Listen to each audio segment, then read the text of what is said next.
Congress party మన రాష్ట్రాన్ని విభజించే సాహసం చేసింది అంటే దానికి కారణం ప్రధాన ప్రతిపక్ష నాయకుడి హోదాలో చంద్రబాబు గారు ఆ విభజనకు పలికిన మద్దతే.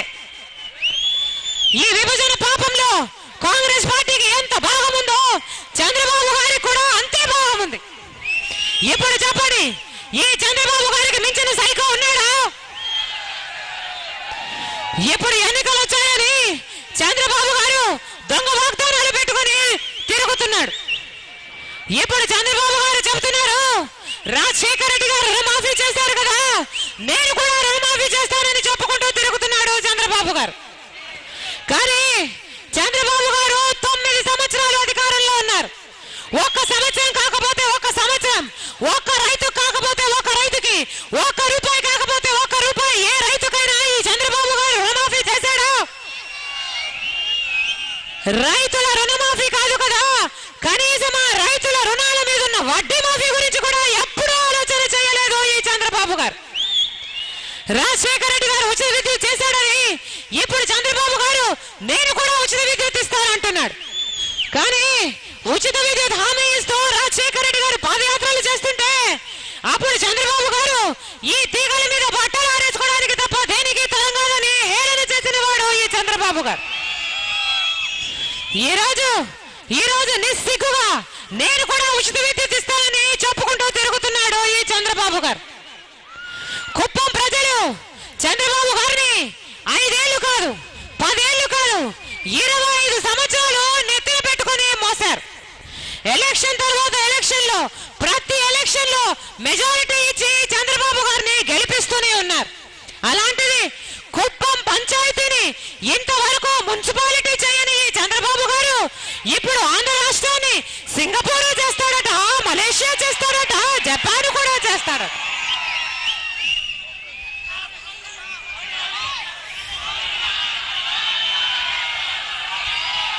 చంద్రబాబు గారి మాటల్లో నిజం లేదు, చంద్రబాబు గారి వాగ్దానాల్లో నిజం లేదు, చంద్రబాబు గారి గుండెలో నిజాయితీ లేదు. చంద్రబాబు గారు అధికారంలో ఉండి అప్పుడు చేయగలిగిన పనులను అప్పుడు చేయకుండా ఇప్పుడు వాగ్దానాలుగా ఇవ్వడం గురించి రాజశేఖర రెడ్డి గారు చంద్రబాబు గారిని ఉద్దేశించి ఒక మాట అనేవారు, అమ్మకు అన్నం పెట్టాడు కానీ పిన్నమ్మకు పట్టు చీర పెడతానన్నాడట ఒకడు.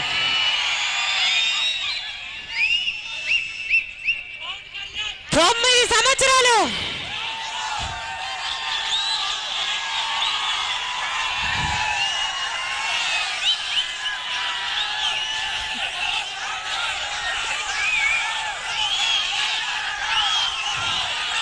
ఈ పవన్ కళ్యాణ్ గురించి నేనేం మాట్లాడతానమ్మా.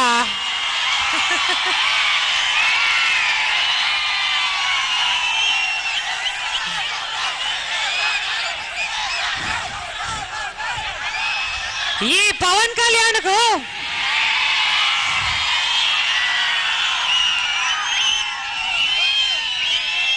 లెక్కలేనంత తిక్కారి ఆయన మాటలు ఆయన చేష్టలే చెప్తున్నాయి. ప్రత్యేకించి మళ్ళీ నేను మాట్లాడాలా?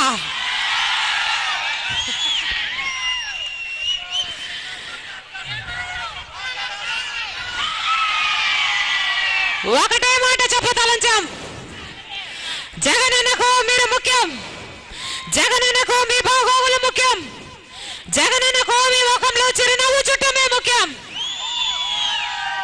మీరు ఒక్క అవకాశం ఇస్తే మీ సంక్షేమం కోసం తన జీవితాన్ని అంకితం చేయడానికి సిద్ధంగా ఉన్నాడు జగనన్న. ఒక్క అవకాశం ఇమ్మనే మా ప్రార్థన. ఓదార్పు అన్న ఒక్క మాట నిలబెట్టుకోవడం కోసం సోనియా గాంధీ ఇస్తానన్న పదవుల్ని వద్దనుకున్నాడు. విలువలకు విశ్వసనీయతగా కట్టుబడి ఓదార్పును పూర్తి చేశాడు. ఆఖరికి చేయని నేరానికి జైలుకు కూడా వెళ్ళాడు. ఆయన చెరగని ఆత్మవిశ్వాసంతో బోనిలో ఉన్న సింహమే అని నిరూపించుకున్నాడు. అలాంటి నాయకుడిని ముఖ్యమంత్రి చేసుకుందాం, రాజన్న రాజ్యాన్ని మళ్ళీ తెచ్చుకుందాం. వైఎస్ఆర్ కాంగ్రెస్ పార్టీ స్థానిక ఎమ్మెల్యే అభ్యర్థి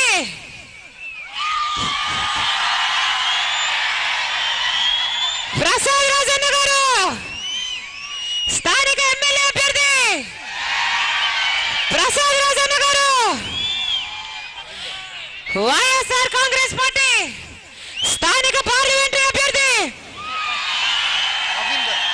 రవీందర్ గారు, ఇద్దరిని ఫ్యాన్ గుర్తు మీద మీ అమూల్యమైన ఓటు వేసి గొప్ప మెజారిటీతో గెలిపించి జగనన్న నాయకత్వాన్ని బలపరచవలసిందిగా మా ప్రార్థన.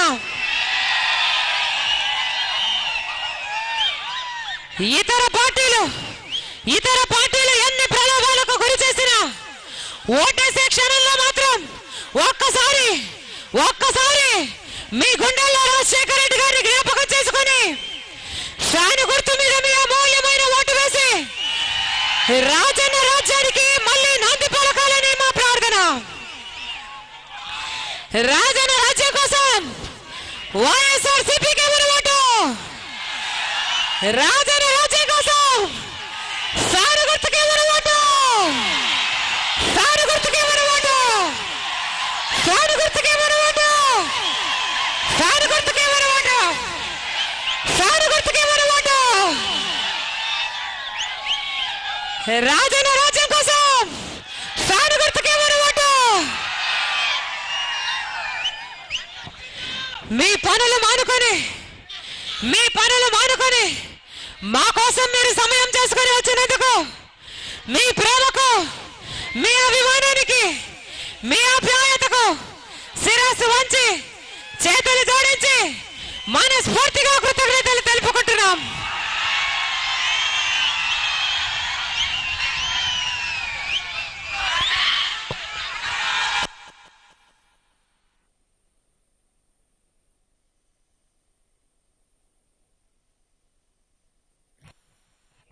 కుమార్ మైకిచ్చుకో.